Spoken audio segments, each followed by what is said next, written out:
اسی وزن پر اس سے ایک لفظ بنتا ہے میعاد. میعاد، ان اللہ لا یخلف المیعاد. اسی طریقے پر واو کاف تا سے بنتا ہے میقات. حج کے لیے جب جاتے ہیں تو ایک مقام آتا ہے میقات کہ جہاں سے حاجی کو لازماً حالت احرام میں گزرنا ہوتا ہے. اسی طریقے پر واو زانون سے میزان، تو اکثر و بیشتر مثال واوی سے اس وزن پر اسماء آتے ہیں. میثاق کا مطلب ہوتا ہے کانٹریکٹ، عہد، معاہدہ. جیسے کہ نبی اکرم صلی اللہ علیہ وسلم نے یہود کے ساتھ ایک معاہدہ کیا تھا مدینے جانے کے بعد، وہ مشہور ہے میثاق مدینہ کے نام سے. وقد اخذ میثاقکم، میثاقکم مرکب توصیفی ہے. میثاق اس میں مضاف ہے اور مفعول ہونے کی وجہ سے منصوب ہے. کم مضاف الیہ ہے. تمہارا عہد مراد یہ ہے، اور لے چکے ہیں رسول تم سے عہد. جب کلمہ پڑھا جاتا ہے تو کلمہ اصل میں ایک عہد ہے جس کے ذریعے سے ہم اللہ سے وعدہ کرتے ہیں کہ اللہ آپ ہی ہمارے معبود ہیں، لا الہ الا اللہ. لہذا اب ہم آپ کی عبادت کریں گے، آپ کی عبدیت یعنی آپ کی غلامی کریں گے. غلام کو جیسے اپنے آقا کی ہر معاملے میں ہر وقت اطاعت کرنی ہوتی تھی، اسی طریقے پر کلمے کا مطلب یہ ہے کہ جب کہہ دیا کہ اللہ معبود ہے تو اب ہمیں ہر وقت اور ہر معاملے میں اللہ کی اطاعت کرنی ہے. یہ ہم نے اللہ سے ایک وعدہ کر لیا. تو فرمایا وقد اخذا، اور لے چکے ہیں وہ، مراد یہ ہے کہ رسول میثاقکم، تم سے ایک میثاق، تم سے ایک وعدہ، یعنی کلمہ پڑھ کے تم نے بندگی رب کا ایک عہد کیا ہے، تم عہد بندگی کر چکے ہو کلمہ پڑھ کر. وقد اخذ میثاقکم ان کنتم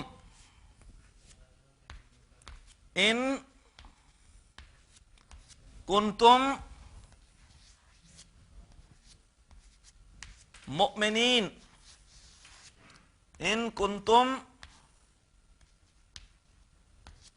مؤمنین. ان اگر، کنتم یہ کئی مرتبہ آ چکا ہے اس سے پہلے بھی، اگر تم ہو، اگر تم ہو مومنین، مومن. جیسے سورہ حجرات کی آیت نمبر 17 میں آیا تھا ان کنتم صادقین، اگر تم سچے ہو. تو بالکل اسی طرح سے یہاں پر ہے اگر تم ہو مومن. مومنین، مومنین اصل میں مؤمنن کی جمع ہے، مؤمنن. اور مؤمنن کیا ہے؟ یہ باب افعال سے اسم الفاعل ہے. اسم الفاعل ثلاثی مجرد میں کیسے بنتا ہے؟ ہم اس سے پہلے اس کو سمجھ چکے ہیں. اسم الفاعل بنتا ہے فعل مضارع سے. باب افعال کا فعل مضارع ہوتا ہے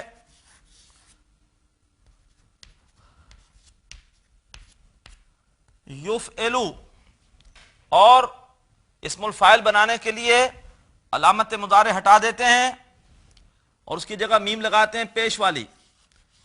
عین کلمے پر زیر ہوتا ہے اور لام کلمے پر تنوین آ جاتی ہے، پیش والی تنوین ضمہ. مفعلن جب مادہ ہو حمزہ، میم اور نون تو اس سے یہ بن جائے گا مؤمنن. واو صرف حمزہ کی ایک کرسی کے طور پر ہے، واو پڑھا نہیں جاتا. مؤمنن یہ حمزہ اکثر و بیشتر کسی کرسی کے ساتھ آتا ہے.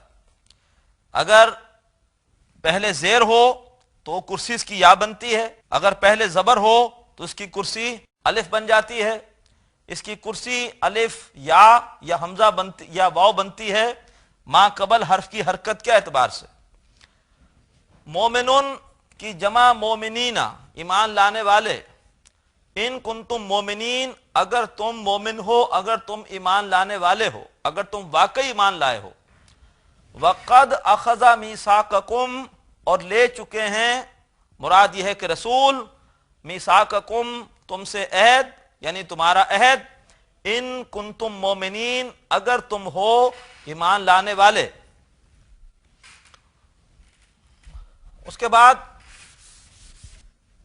آیت نمبر 9 میں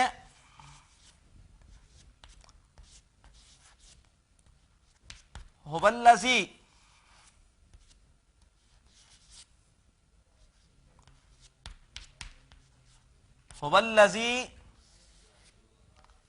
ينزل هو الذی ينزل، ہوا ضمیر ہے واحد مذکر غائب کی اللہ کے لیے، وہی ہے اللہ، الذی اس میں موصول واحد جس نے کہ جو کہ ينزل علامت مضارع پر پیش ہے، اور ساتھ ہمیں ایک تشدید بھی نظر آ رہی ہے، یہ اس بات کی علامت ہے کہ یہ باب تفعیل ہے۔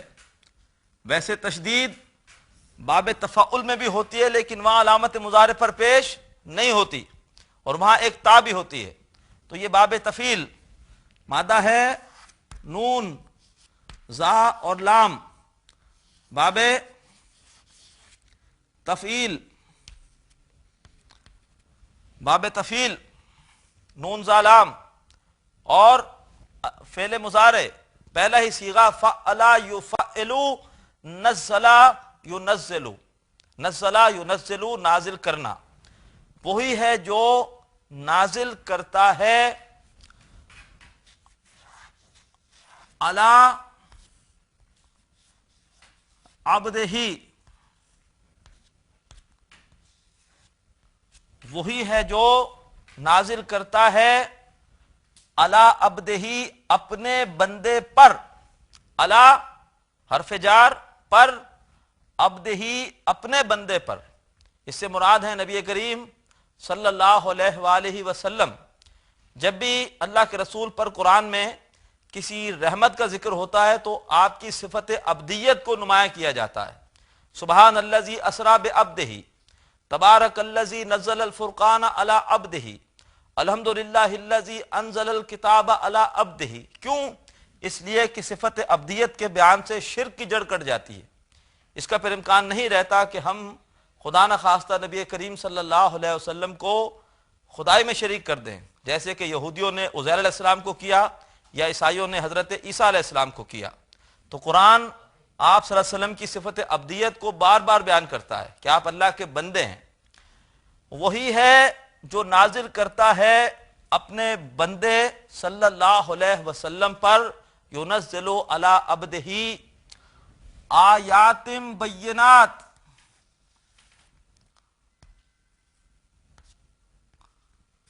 آیات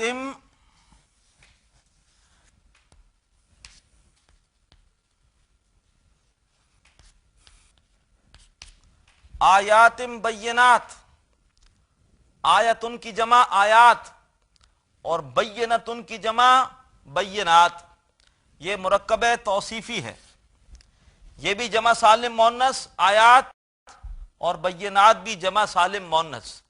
آیتن کہتے ہیں نشانی کو اور بینتن کہتے ہیں واضح کو، بینتن واضح، اس کی جمع بیناتن، بیناتن، بیناتن، حالت رفع میں بیناتن، حالت نصب اور جر میں بینات۔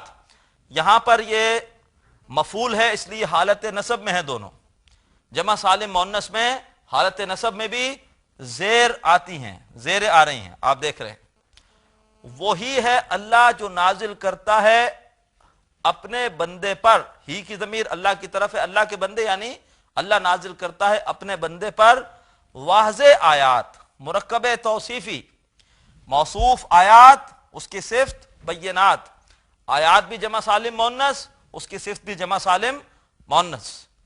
وہی ہے جو نازل کرتا ہے اپنے بندے صلی اللہ علیہ وسلم پر واضح آیات۔ کیوں نازل کرتا ہے؟ فرمایا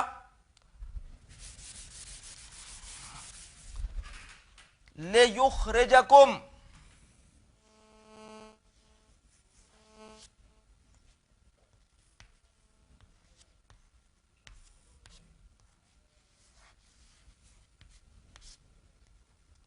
لیخرجکم،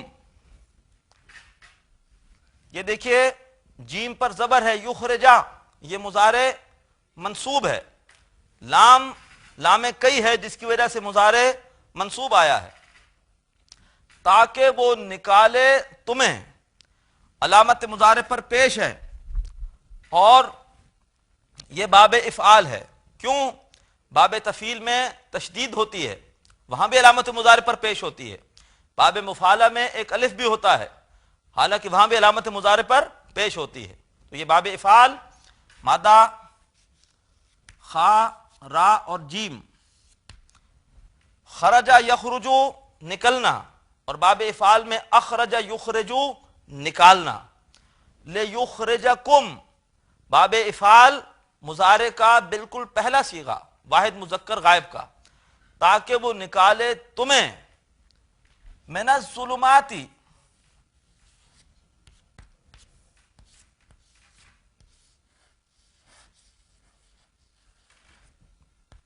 من الظلماتی، ظلمتن کہتے ہیں اندھیرے کو، اور اس کی جمع سالم مؤنث ظلماتن، ظلماتن، ظلماتن، یہ جمع سالم مؤنث ہے اندھیرے، تاکہ وہ نکالے تمہیں اندھیروں سے الی النور،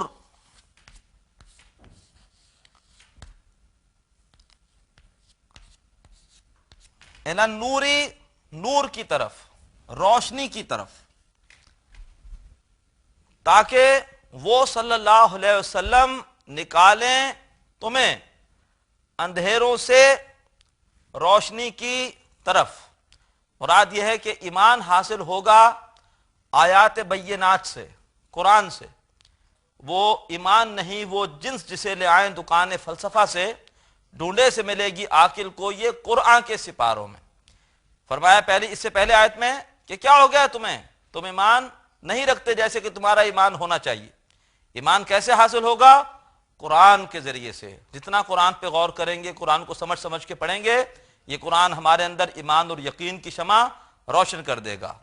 وہی ہے اللہ جس نے، جو کہ اتارتا ہے اپنے بندے صلی اللہ علیہ وسلم پر واضح آیات، لام کئی، تاکہ وہ نکالیں تمہیں اندھیروں سے روشنی کی طرف۔ یہ بھی مرکب جاری، یہ بھی مرکب جاری، اندھیروں سے روشنی کی طرف۔ اور آیت کے آخر میں فرمایا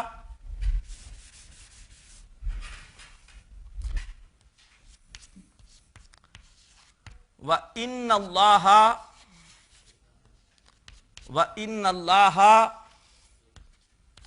بِكُمْ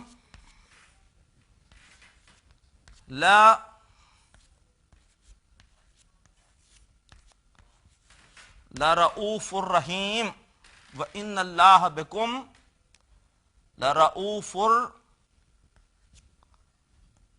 لَرَؤُوفٌ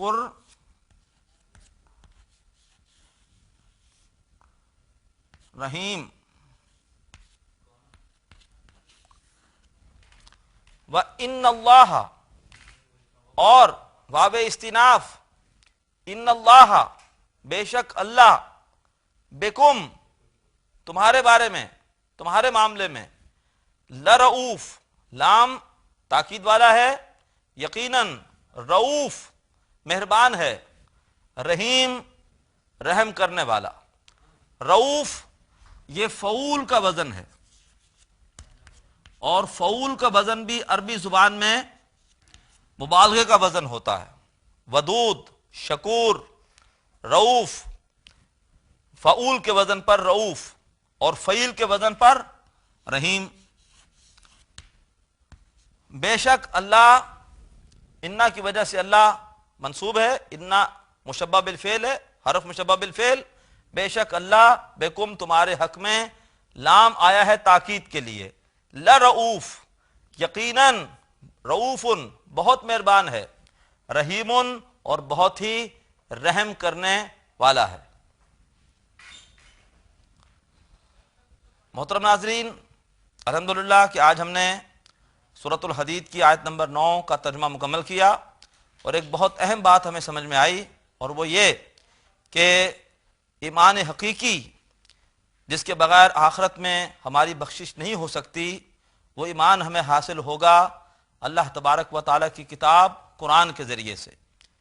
سورہ انفال آیت نمبر 2 میں آتا ہے وَإِذَا تُلِيَتْ عَلَيْهِمْ آيَاتُهُ زَادَتْهُمْ ایمانا، جب ان پر اس اللہ کی آیتیں پڑھی جاتی ہیں، یہ آیتیں ان کے ایمان میں اضافہ کر دیتی ہیں۔ اللہ تعالی ہمیں زیادہ سے زیادہ قرآن سے فیض حاصل کرنے کی توفیق عطا فرمائے تاکہ ہمارے دلوں میں ایمان پیدا ہو۔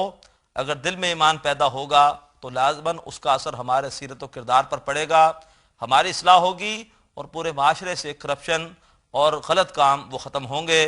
اللہ تعالی ہم سب کو قرآن سے زیادہ ایمان اور نور اور فیض عطا فرمائے۔ اسی پر آج اکتفا کر رہے ہیں۔ اقول قولی ھذا واستغفر اللہ لی ولکم ولسائر المسلمین والمسلمات۔ ناظرین، ابھی آپ نے پروگرام عربی گرامر برائے قرآن فہمی کا لیکچر نمبر 43 ملاحظہ فرمایا۔ اب آپ کے سامنے اس لیکچر سے متعلق سوالات پیش کیے جا رہے ہیں۔ ان سوالات کے صحیح جواب دینے والے ناظرین کو کیو ٹی وی کی جانب سے کورس کے اختتام پر سرٹیفکیٹس دیے جائیں گے۔ سوالات یہ ہیں۔ پہلا سوال ہے میثاقن کا مادہ ہے ڈیش، اے میم سا قاف، بی یا سا قاف، سی واو سا قاف۔ دوسرا سوال آیاتم بیناتن ڈیش ہے، اے مرکب اضافی، بی مرکب عطفی، سی مرکب توصیفی۔ تیسرا سوال ظلماتن جمع ہے ڈیش کی، اے ظلمتن، بی ظلمن، سی ظلمن۔ چوتھا سوال لرؤوفن میں لام ڈیش ہے، اے لام امر، بی لام تاکید، سی لام کئی۔ محترم ناظرین، سوالات ایک بار پھر سماعت فرمائیے۔ پہلا سوال ہے میثاقن کا مادہ ہے ڈیش، اے میم سا قاف، بی یا سا قاف، سی واو سا قاف۔ دوسرا سوال آیاتم بیناتن ڈیش ہے، اے مرکب اضافی، بی مرکب عطفی، سی مرکب توصیفی۔ تیسرا سوال ظلماتن جمع ہے ڈیش کی، اے ظلمتن، بی ظلمن، سی ظلمن۔ چوتھا سوال لرؤوفن میں لام ڈیش ہے، اے لام امر، بی لام تاکید، سی لام کئی۔